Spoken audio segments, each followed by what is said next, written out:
There's the crack, indicates Radeon. Are we going to get in? Yes.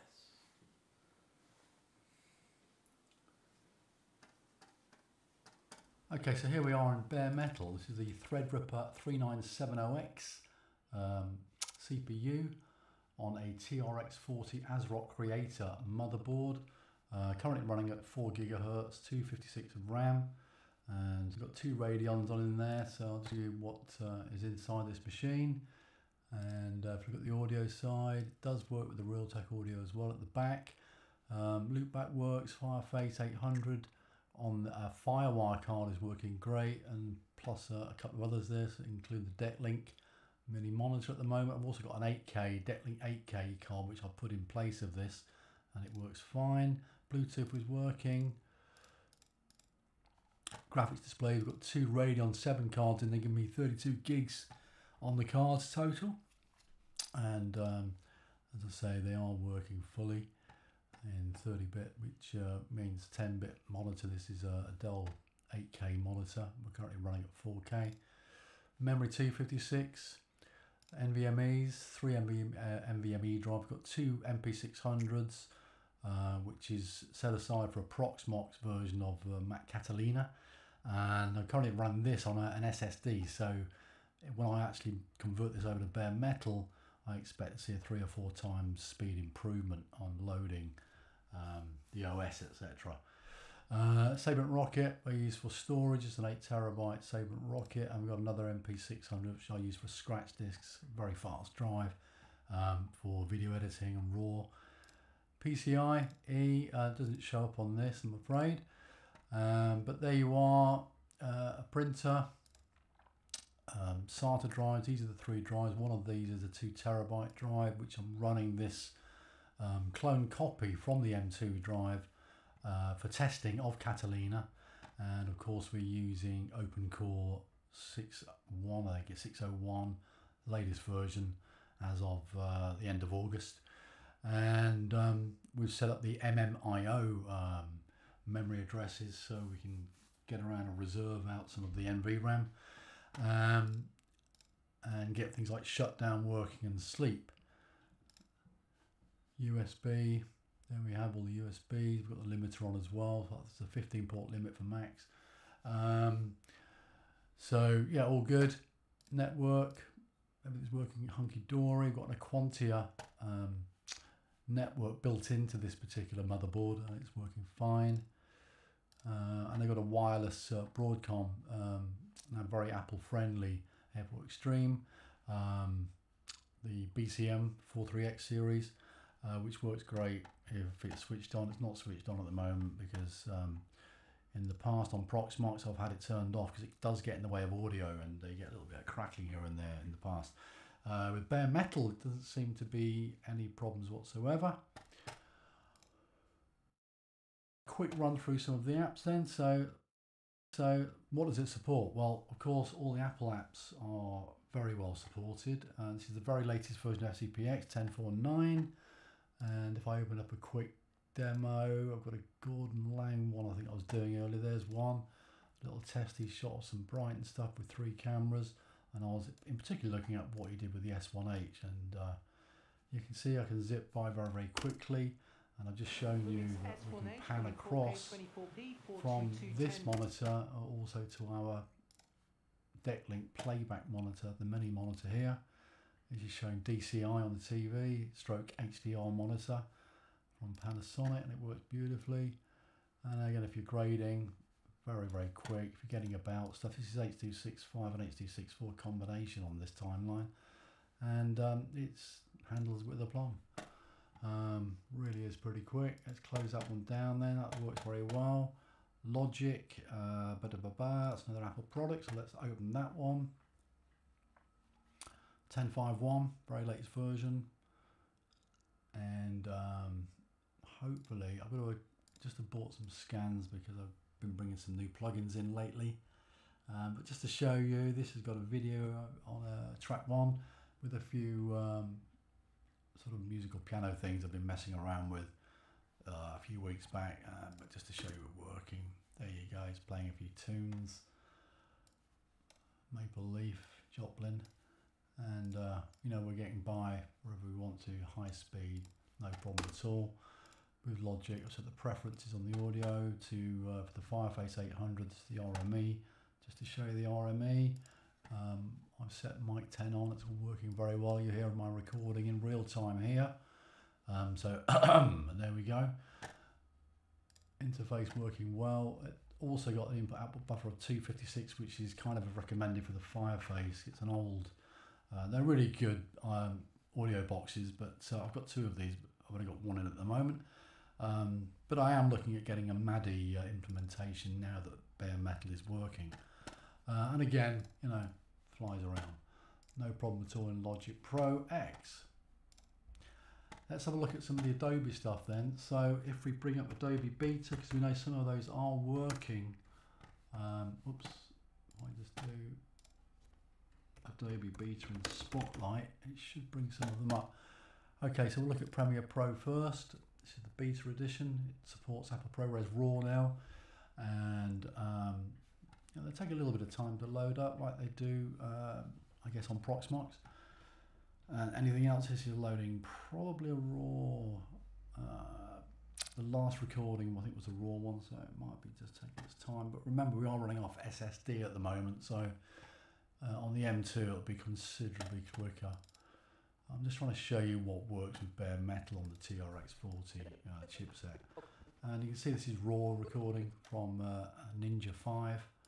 And yeah, I mean, everything's cool, audio's working well. You know, quick mess around with some of the grades or whatever without, you know, trying too hard. Just to show you, everything is working fabulously. That's Premiere Pro. We won't save that. And let's just go to some of the other Adobes. Let's try After Effects. Media encoder, that does work. I've checked that out already, as does Apple's compressor. And I'll quickly show you Hijack as well in a minute. So here's After Effects Beta opening up. We've got a lot of plugins in a lot of these apps, so it's reading in quite a lot of stuff. We're just going to go for a demo because I haven't got anything actually loaded at the moment. Let's go for some graphics, maybe demos. Next, don't save that one. Let's go to the end, export the composition, don't save the earlier one. And you can see everything seems to be working fine. With some of their little effects on there. I mean, let me know if you, otherwise if you found some problems. But on AMD TRX40 it seems to be working fine. Beta's good, don't save that. Oops, let's just quit that out. Stop this recording, please.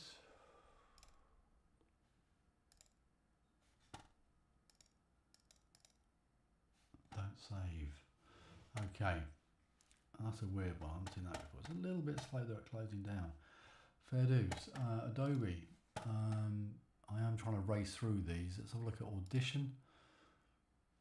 And we'll open up an MP3 and convert it to a wave. Let's have a quick look. And don't forget, we are using a screen recorder in the background of all this, so you're not getting anywhere near the speed you normally do. Open a recent one. Let's have a look at MP3. There we go. Selecting, getting around it. Very quick and easy. Yeah, all good. This is a little song that Simon Friend did. I was just having a quick listen. Pretty good. Okay, so we bring that over into here and then convert that to a wave. Down the bottom there, wave file. Give it a prefix just so we know once it's run. Remove files once complete, so that'll be removed once you've run it. And this is going to convert to a wave. It's about, I don't know, 5 or 6 minutes long. This, here we go. Done. There it is. It's a wave. Insane. There it is at the top there. So I think I'll be quite impressed with that. Ridiculous speed. Okay, so Adobe Audition Effects, we've done that. Premiere, we've done that. With Photoshop and Illustrator, you'll have to use the patch, the Intel compile patch, whatever. It just removes certain things and it does work, but I haven't actually patched them yet. Alternatives to Photoshop, you could use, let's have a look, I've got a few trial editions of Capture One, which a lot of pros use, which also supports RAW codecs for our cameras, the cameras that I use. And this is loading a quick session in, and you can see here, just close that down, an image, and I think we just adjusted this and rotation, so let's rotate that left, whatever, or whatever you want to do with it. Everything seems to work fine here. You know, you can select grade stuff quite comfortably. Linear, auto, tinted. You get the idea, and you can play about with these effects all day long. It does work. Capture One does work. And there's a cheap Photoshop program called Affinity Photo, which photo style program rather. Whoops, there's the internet working then. Continue the trial for this one. Affinity Photo, it's like a Photoshop style editor. So again, I'll open up an old screenshot and you can see you can adjust things quite easily and do what you will, and everything seems to be working fine. You've got a lot of these effects you've got to do, but there we go. Let's quit that, got to look a lot better. Don't save. Okay, so I was going to show you Handbrake, not hijack. So Handbrake I use for when I'm encoding Apple ProRes 44444 XQ codec videos, which is high bitrate all intra, and I use that from Apple ProRes RAW to make a master into 4444. Bring that Apple ProRes 4444 into Handbrake. I've got a few presets I like to use, so let's just open up a recent one maybe. Adjusted, S1 HD mobbed. And in fact, let's just do another one which is going to be quicker, because this is quite a long, that's about 10 minutes long, that one. Just to show you the speed of one of these. We'll encode this with some of my settings. So 4444 to PQ 420 10-bit, ready for HDR TV playback. I guess Blu-ray standard, 60,000 bit rate. And here's my additional options that I use to write the metadata of BT2020 into the actual final file. And if I start that, audio, well, we've got some audio in there, but I can put a few more in there if we need to. But yeah, add to the queue, start that rolling. I'll overwrite the old one. And this video was shot at, I think, 24 or 25p, I'm not quite sure. So we're now converting this into H.265 420 10-bit HDR PQ with the metadata bound in. And it's very, very quick. So this is about, I don't know, 2 or 3 minutes long. We've been writing this at roughly real time. So doing a second pass as well, slightly quicker, 28 to 30 frames per second. And the frame rate source is about 24 or 25p, I've forgotten now. But that's how quick it is, done. And that's a 2.5, 3 minute file done in seconds with Handbrake in X.265. All the browsers seem to work fine. Mail works perfectly under the AMD. Music works well. These work well. Contact sound libraries, native instruments, big sample libraries, which you can use in Logic or any other music recording DAW software. And yeah, I mean, just to show you very quickly, you load these samples up from, I think these are coming off SSD actually, so they're a lot quicker when they're coming off the M2. And if I'm happy with this bare metal install, I shall probably do that. And there you go. That's contact 5, and we don't want to keep those. Oops, we do want to quit. Really quit. And then if we look at contact 6, which is the very latest version, it handles native instruments complete much better. 6 does, so loading libraries into it, fantastic fun. Let's have a look at one of Metropolis. We'll go for a multi, and let's go for the Elite Orchestras, full orchestra. Here you can see the load up of memory, the memory count as you load up samples, which is really cool. With 256 gigs, if we've got ample room. And again, there we are playing. Great stuff. That's a gigabyte there of one sample library, full orchestra. But if you can imagine loads of those, it handles it very easily and comfortably. Not a problem. So DaVinci Resolve, now there's a dilib patch for DaVinci Resolve, and this will work in the very latest version, which is 16.26. I've also tried it in 16.3 beta 2, and it works very well. Whoops, let's just put this dongle in for studio. I forgot about that. USB dongle, rerun it, sorry. And DaVinci Resolve dongle is now in. This is 16.26 with the dilib patch. Hopefully Blackmagic will produce all their software to be AMD friendly and remove that Intel only compile. So I know it already works with some of their Decklink stuff, such as the video setup, works no problem at all. I've tried it in Video Express as well, and I think some of the other the raw stuff and whatever works. But with DaVinci Resolve Studio and the free version, you have to insert the dilib into the contents folder of the program itself, and there's plenty of information about that on the internet, so I'm not going to divulge that because it's not really mine to do that. And again, this will work fine. I'm actually looking at over on my HDR monitor as well, this particular screen. And 800 ISO, 100% F10.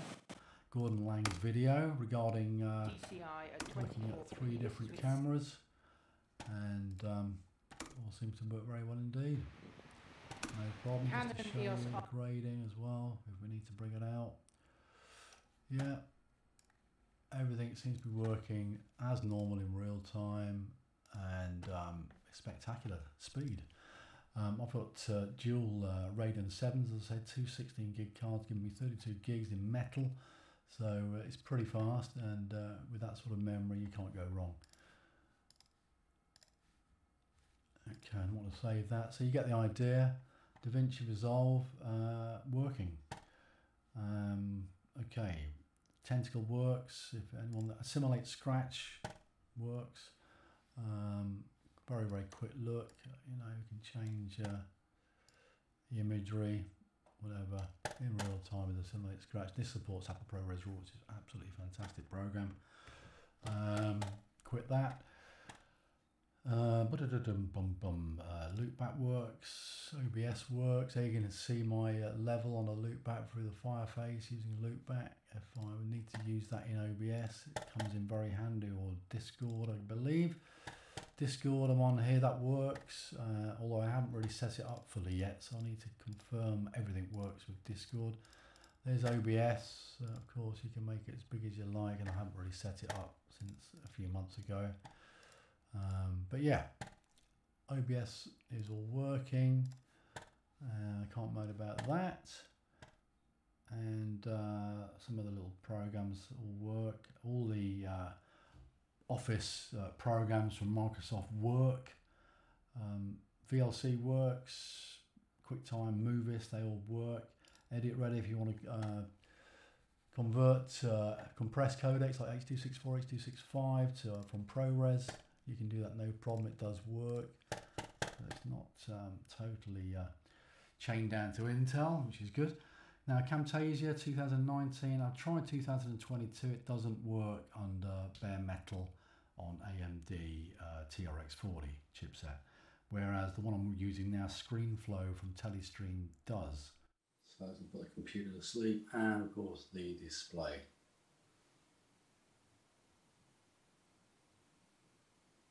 And there it is. We are now in sleep.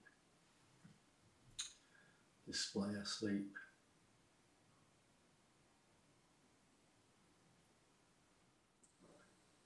So let's wake it up. Keyboard or the mouse. Shaking the mouse. There we go. Wake from sleep. So that's all good.